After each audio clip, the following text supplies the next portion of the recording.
This is a bonus episode of Whiskey Whereabouts. I'm Tim, and this summer I happened to review a number of peated, bourbon-matured, cask strength whiskeys. And I thought it might be informative, now that I've reviewed them all, to throw them in a blind flight with another bourbon-matured, cask strength whiskey I reviewed earlier this year and see how they compare. On Whiskey Whereabouts. First, the whiskeys. Earlier this year, I reviewed all of the Octomore 15s, including this 15.1, the base model. It's 5-year, heavily peated by the ppm on the malted barley, bourbon-matured, 59.1% whiskey. Next up, we have this independently bottled, peated Bunnahabhain from the Elements of Islay. This is a now out of production sort of version. They have replaced their core range, but at the time this was Bunnahabhain specific. It's 54.3%.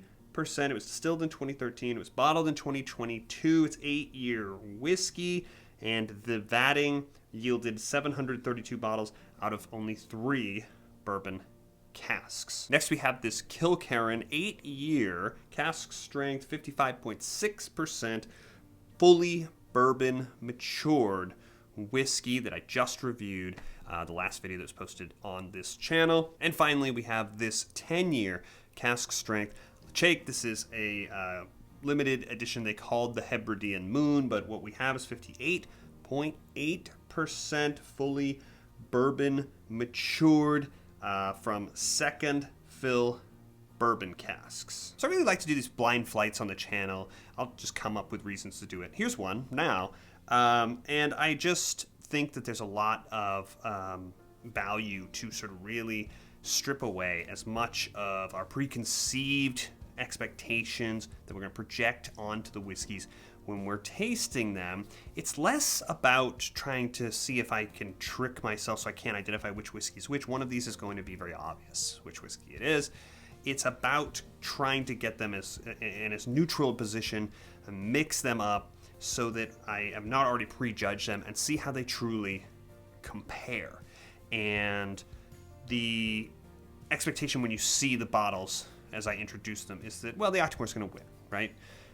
Will it? Let's find out. When we remove that sort of expectation, how will it do? As always, these have been placed randomly. I do not know which one is which. You will. Here, I'm going to go through each of the stages of the whiskey, and then I'm going to rank them. So let's start over here with the first whiskey, what I'm going to call whiskey number 1. It's going to be the first one on the nose now. Yeah, it's pretty nice. Nice, rich sweetness. It obviously has the ABV. They all have the cask strength. It's not so scorching, but it's certainly potent. It's formidable. It has some nice contrasting elements, but a really robust, really rich, a nice nose on the first two of the whiskeys. Let's try whiskey number 2's nose now. So this one is a little bit more subdued. It has sweetness, sort of a dusty, not quite ashy, but there's something there from the peat. There's something there from the cask, and it's got almost like a vanilla kind of marshmallowy presence. Yeah, there's some earth underneath, some earthiness from the peat.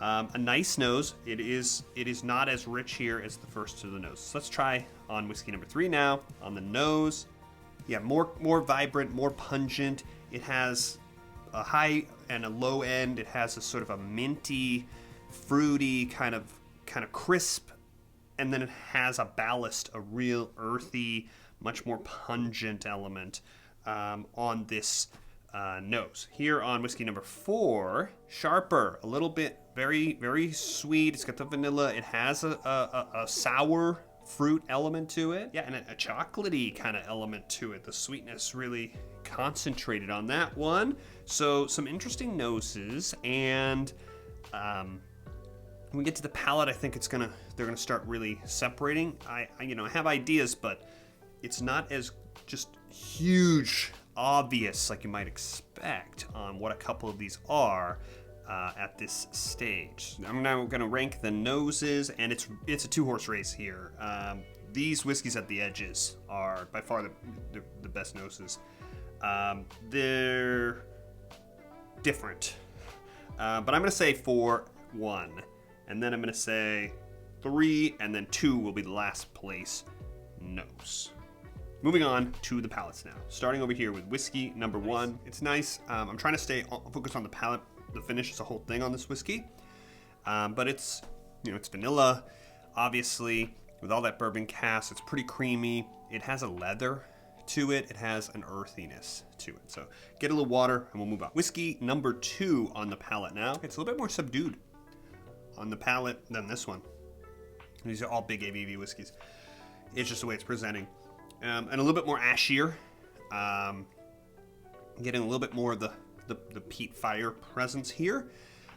It is vanilla bordering on like a milk chocolatey sweet. There's a green. There's definitely a vegetal. There's some cask. Pretty ashy. It's pretty down the middle on the palate, but it is solid here on whiskey number 2. Whiskey number 3 now. That's nice. It has the lightest presence, I would say. It's not a watery mouthfeel. It just doesn't have the same sort of robust kind of presence as these have. It's not necessarily a bad thing because the flavors are rich. It's vanilla caramel. There's an earthiness here, along with the sort of ash and kind of campfire on the palate. Sort of dying campfire, sort of embery kind of presentation here, but with a little bit more of an exotic kind of earthiness as opposed to the second one. Whiskey number 4 now. On the palate. It's really nice and balanced. I want to stay on the palate. Really strong palate. There's a nice, round, rich presence of the sweetness, vanilla going into sort of chocolate, and there's a sort of a toasted coffee ground element here. There's a little bit. There's the smoke. It's kind of laying a little bit low. It is pitched really well. It's nice and balanced here. So it's a pretty formidable whiskey through the first 2 stages. On the palate side, I'm going to go with whiskey number 4 again. Very strong. Then I'm going to say whiskey number 3, then 1, and then 2. To the finishes, where it's going to really separate out these whiskeys. Let's start with whiskey number 1. This is, I got a real good idea what this whiskey is. And I didn't want to talk about it until we got here. This is, there's a lot going on. This has got, what we might describe as a funky quality to it. It has that telltale sort of quality. It's very earthy, that's sort of overripe, whatever. But there's some cask here. There's some real sour fruit, too. Separate from that kind of earthy, funky. There's some, like, grapefruit sour. The sweetness is still there. The smoke is there.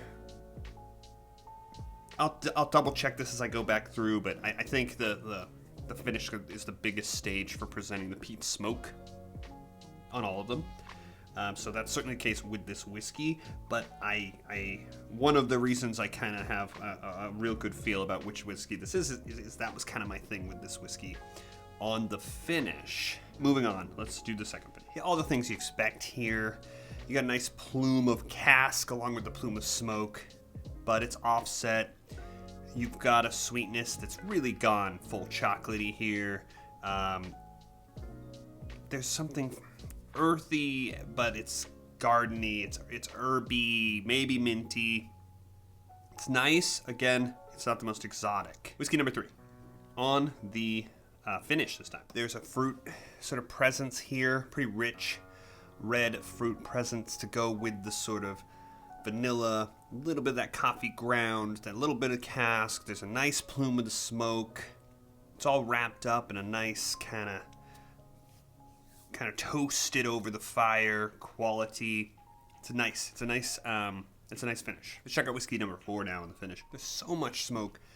The sweetness is there. It's never cloying. There's a really nice envelope around it, containing it from getting too sweet. It's like the sweet center underneath, what you're getting from the cask, in terms of the tannins, in terms of the oak, and you're getting a really nice smoke. It's a very long finish. It's got successive waves. It's still sort of playing out on my tongue while I'm talking to you. The sweetness sort of down the middle. I got the kind of nice crisp kind of cask and something from the peat, something earthy, something green. It's kind of in the mixed. nice and warming down, still in the chest. A really nice journey here with whiskey number 4. So I'm ready to rank the finishes now, and this is gonna be the number 1 finish. The second place finish is gonna be whiskey number 3, then 2, then 1. We're gonna go reverse order this time. So it's time for me to rank the whiskeys. No surprise here, probably at either end, but obviously whiskey number 4 won every stage. I've got a pretty good idea what it is, and it is the number 1 whiskey in this flight, and it is Octomore 15.1, and it's I regret to inform you that the whiskey that costs twice what the other whiskeys cost is the best one in the flight. It is, that 15.1 is good. It's not the first blind flight, it's one on the channel. I'll put a link up here if you could check out if you're curious. A very strong whiskey, a no doubt winner. Next up, we got to sort of decide how to prioritize, but one of these whiskeys came in twice second and third once. It's whiskey number 3. It's going to be the next whiskey on the list. It's the Ledaig. It's the Hebridean Moon. It's not a shock to me that it did well. I'm not saying I knew exactly what it was, but it doesn't shock me, having reviewed the whiskey, that it performed pretty well. I think it is... I think you can see where we are going now. One of these whiskeys was second in nose and last in finish, but the other whiskey finished last twice and never finished better than third place. So the third place whiskey in this flight is whiskey number 1. It is the Kilkerran. There's no question. This is that Campbelltown whiskey. It was a little tougher to suss out on the nose than I expected it to be. Having remembered how sort of funky and Campbelltown-y the other stages of this whiskey were, is no doubt once it hit the palate. A very good whiskey. It is a solid. It's beyond solid. It's a very good whiskey, but I just don't love that finish. The other stages are really better balanced. Bunnahabhain. It's very solid. I didn't dislike this whiskey at all. These are all good whiskeys, but that's the one that's going to come in the last place. So I just thought it'd be fun to kind of throw these in the mix, sort of validation for Octomore. If you enjoyed this video, make sure you hit this big button over here and subscribe so you don't miss any of the future videos, including a normal video coming out this Friday. I'll see you on the next one.